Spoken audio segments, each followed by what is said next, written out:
Monday Night Mystery here. Today I will show you a horror film from 2009, titled Jennifer's Body. Spoilers ahead. Watch out and take care.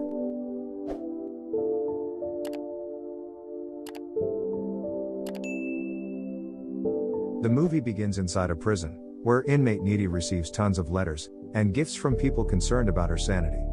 Among all this stuff there's a picture of a boy, Chip Dove, that she keeps near her bed. During lunch, she attacks a doctor that wants her to improve her diet, so Needy is taken to solitary confinement, where she starts telling us her story through flashbacks. It's 2 months ago.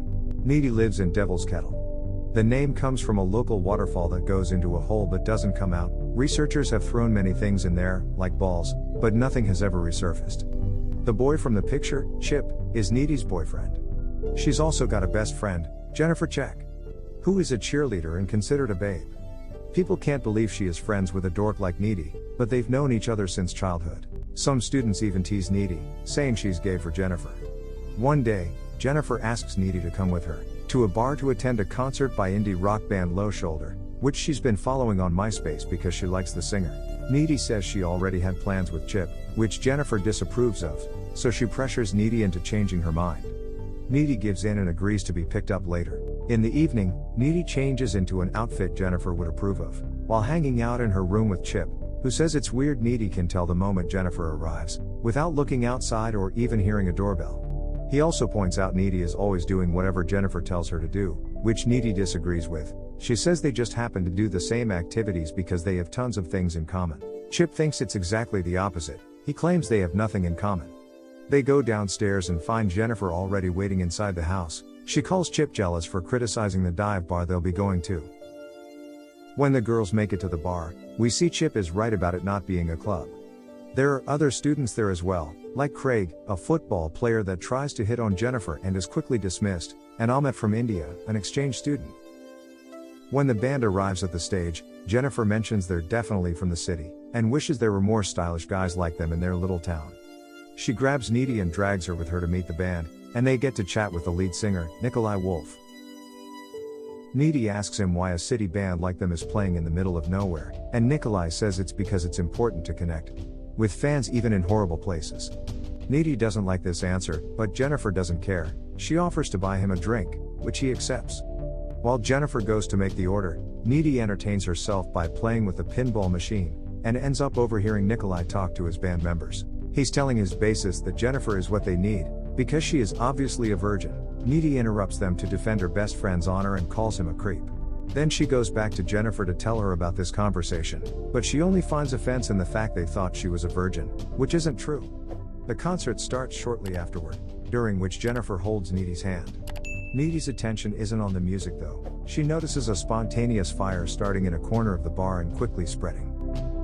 Soon the flames are engulfing the entire place, and while people run away or die crushed, Needy grabs a shocked Jennifer and takes her to the bathroom, where they escape through the window.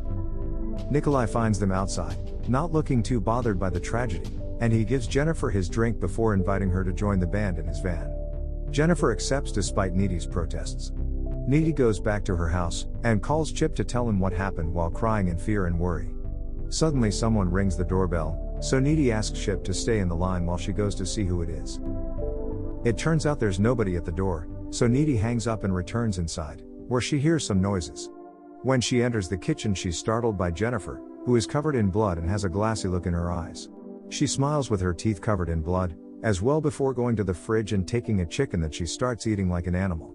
When Needy tries to stop her, she hollers at her with a monster-like sound, then she vomits a trail of black spiny fluid. Worried Needy leaves the kitchen to find her phone and call for help, but Jennifer instantly appears in front of her and pushes her against the wall, as she touches her inappropriately. Jennifer is about to bite her neck but suddenly changes her mind, so she pulls away and leaves the house. Needy spends the whole night cleaning the kitchen floor. The next morning, Needy is still in shock at school, while remembering the promise she made to Jennifer when they were little kids, she would never tell on her. When Jennifer arrives at class, she acts as if nothing weird had happened, and is very apathetic about the bar tragedy. Their teacher, Mr. Wroblewski, gives a touching speech about the loss of their classmates, to which football captain Jonas Kozel cries too, but Jennifer only keeps callously commenting on. After class, Everyone in school is grieving, and all extra activities have been suspended. Needy tries to tell Chip about Jennifer, but he thinks it's the grief talking and that she should see a shrink. Their chat is interrupted by Colin Gray, an emo friend of Needy, who tells her he's glad to see she came out of the bar okay. Meanwhile, Jennifer approaches Jonas, who is best friends with Craig and is deeply hurt by his death. Jennifer tells him she was the last person to ever talk to Craig, and that his last wish was for her and Jonas to be a couple. Jonas accepts to go with her into the woods, where they start making out, but he keeps being distracted by the fact Jennifer feels very warm and a bunch of animals is now surrounding them. Jennifer gets his attention back by touching him intimately. She also tells him he'll reunite with Craig soon, before opening her mouth in a demonic shape to eat him. In the parking lot, Mr. Wroblewski hears Jonas screaming, and thinks he's just crying with grief, but he soon catches on and enters the forest to see what's going on. He finds Jonas' body being eaten by a deer. The police pick up the body a couple of hours later, and Jonas' dad promises he'll find and destroy his son's murderer. At her house, Needy is cooking while listening to the news on the radio, saying Low Shoulder has become heroes after the fire. Her mother enters the kitchen then and tells her she dreamed of Needy being nailed to a tree, expressing worry over one day not being able to be there for her daughter. Later on, after bathing in the lake, Jennifer calls Needy to tell her she's having a great day, and we see her burn her tongue without pain. But Needy hangs up on her after Chip calls her, and asks her to see her at the park. When they meet, Chip tells her about Jonas' death, so Needy keeps him company to comfort him. Days continue to pass and the school keeps on mourning, except for Jennifer, who is as peppy as always. Their little town has become famous around the country, and the press couldn't get enough of their drama. The song that Low Shoulder played the night of the fire becomes a hit nationwide, and almost an anthem in town. A month after the tragedy, Mr. Wroblewski tells his class that the band has accepted to come and play at the school's spring formal for free. They'll also be donating some of the profits of their new single to the families affected by the fire. Needy thinks they're scummy for using them as a publicity stunt, and reminds everyone that she was there the night of the fire, and knows the rumor of the band saving anyone is a lie, which causes her to argue with a classmate that is a big fan of them. Class ends before it can escalate, and Needy leaves with Jennifer, who is looking very sick.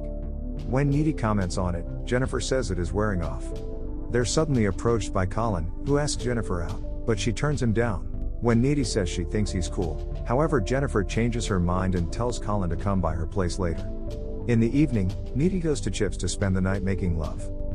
Meanwhile, Colin is driving to the address Jennifer texted him, and is rather confused when he arrives at an abandoned house that he must enter through a window.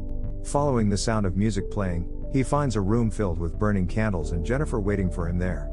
He quickly guesses this is not her actual house and Jennifer distracts him with kisses, but when her eyes change colors, he steps back.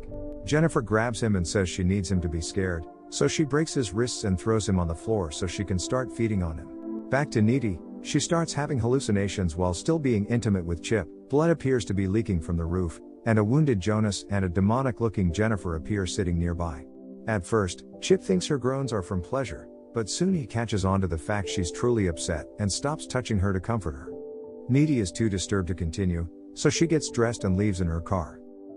In the middle of the road, she almost crashes against Jennifer, who is covered in blood again and is now jumping on Needy's car window, but she falls off when Needy drives back at high speed. Needy returns to her house and falls asleep on the couch, crying and dreaming of Jennifer. She wakes up a few moments later and moves to her room, and as she gets in the bed, she discovers Jennifer is waiting there for her with no blood in sight, and wearing only panties and one of Needy's t-shirts. Jennifer starts kissing her and after some initial hesitation, Needy kisses her back, only snapping out of it when Jennifer starts touching her as well. Needy is freaking out because of what she saw earlier, so Jennifer finally tells her the full story of what's going on. The night of the fire, Low Shoulder took Jennifer to the waterfall, and tied her to the ground to sacrifice her to a demon, in exchange for fame and success. The guy stabbed her while singing Jenny to her, then they threw the knife in the waterfall. For some reason she didn't die, she just woke up, not remembering anything, and found her way to Needy. She wasn't able to hurt her because Needy is her friend, so after leaving her house, she took the road and came across Amos, who escaped the fire but nobody knew he was alive. So she took him into the woods with her and fed on him. Now Jennifer knows that whenever she's full she's unkillable, and she demonstrates this to Needy by cutting her arm, and letting the wound instantly heal itself. Disturbed Needy asks Jennifer to leave, which she does by jumping out of the window without getting hurt. Needy assists Colin's funeral a few days later, where his emo friends and his mother argue through their grief. Colin gets a memorial at school, and students are given classes about the buddy system and dealing with grief, but nobody seems to care anymore. They've moved on. Needy hasn't, so she starts doing some research at the paranormal section of the school library while avoiding Jennifer. She discovers her friend is now possessed by a succubus, a demon that must feed on flesh, because the ritual had gone wrong thanks to Jennifer not actually being a virgin. The only way to destroy her would be a blade to the heart while she's weak. When Chip comes to her to talk about the incoming dance, Needy warns him not to go and tries to tell him Jennifer is evil now, but he doesn't believe her. Needy says she'll go to the dance but not with him because it's not safe for them to be together now. When the night of the dance finally comes, everybody is getting ready for it. Chip is given a bottle of pepper spray by his mom, who is worried about his safety after what happened to Jonas and Colin, and Jennifer tries to hide how sick she looks with makeup. While Needy searches for her friend at the dance, and endures Low Shoulders' performance, Jennifer approaches Chip at the park and tells him Needy has been cheating on him with Colin. She starts making out with him, and soon he's asking her to take this somewhere else, so Jennifer takes him to an abandoned pool house. Chip isn't capable to kiss her anymore because it's beginning to feel weird, so Jennifer throws him in the pool to start shaking him around. Meanwhile, Needy feels something on her lips and realizes Jennifer's got Chip. She goes to his house, and his mother tells her he took the park shortcut to go to the dance. Needy goes down that way and finds the corsage he bought her on the ground. When Chip cries out for help, Needy follows the sound of his voice and enters the pool house, only to find Jennifer has already started to feed on him. Needy jumps into the pool, causing Jennifer to get away from Chip, who gives Needy his pepper spray.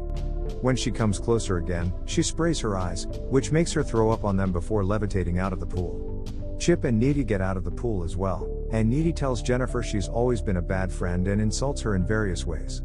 Jennifer intends to attack her for this, but as she comes closer, Chip impales her with a pool skimmer. It's not enough to kill her though, so she just leaves through the window while Chip dies in Needy's arms. A few moments later, Needy is back in her house, thinking about what happened and deciding on a plan. After changing into clean and dark clothes, she goes to see Jennifer, who is at her house going through the school yearbook to choose new victims, while looking sick because she couldn't feed. Needy breaks in by smashing a window and attacks her with a precision knife, but Jennifer has enough strength to fight back and even levitate a bit. She bites Needy on the arm before she cuts across on her stomach, and after some struggling in the air, Needy tears off Jennifer's matching friend necklace, causing her to let go of her and fall on the bed. Needy lands on top of her and stabs her in the heart, effectively killing her, but she's caught in the act by Jennifer's mother. Back in the present, Needy tells us that if you are bitten by a demon and survive, you gain some of its abilities. Needy can levitate now, so she uses that power to escape solitary confinement through the window, then uses super strength to simply walk through the grills outside. She makes her way to a road next to a river, where she finds Nikolai's knife, and the object scientists have thrown into the waterfall. As the sun rises, she manages to hitchhike a ride to Madison, where Low Shoulder is staying in a fancy hotel. The band is living the best life now with fans, money, and drugs. That is, until Needy finds them and murders them all. This is the story of the movie Jennifer's Body. If you like this video, please subscribe for more videos like this, turn on the notification, and leave a like to help the channel's algorithm. And wait for the next Monday Night Mystery. And thank you.